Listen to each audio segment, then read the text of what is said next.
They're back! Those feisty senior citizens in the best exotic Marigold Hotel. Now in the sequel, the second best, the hotel's young owner decides to expand to a building next door, but he needs capital.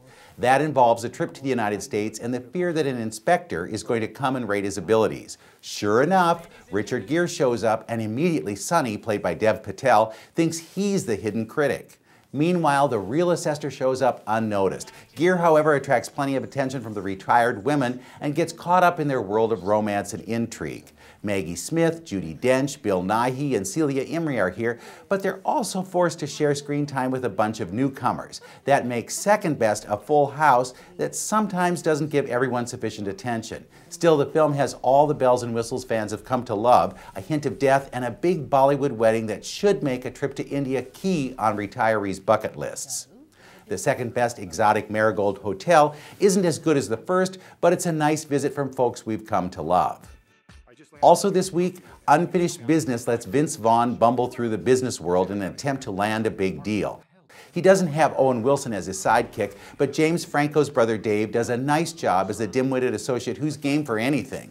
Because Vaughn thinks he has to please his clients no matter what, he, Franco, and Tom Wilkinson get involved in some of the most unusual situations this side of an R rating.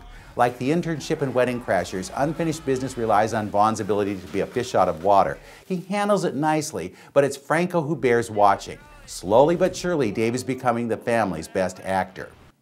And finally this week, there's Chappie, another futuristic film about a world ruled by a robot police force. If you didn't get enough from Terminator and RoboCop, this film from the District 9 creators offers a new take. A police droid named Chappie is stolen and reprogrammed. Unlike the others, he has the ability to think and feel, which is a real game changer. Dave Patel, the star of second best exotic Marigold Hotel, is in this one too. Hugh Jackman is here, and Charlton Copley, the District 9 star, leads the pack. But it's the faceless robot Chappie who will draw the most love. Somehow he shows just what other futuristic films are missing. A Dave Patel film festival? Well, you could have one this week. With your movies in a minute, I'm Bruce Miller.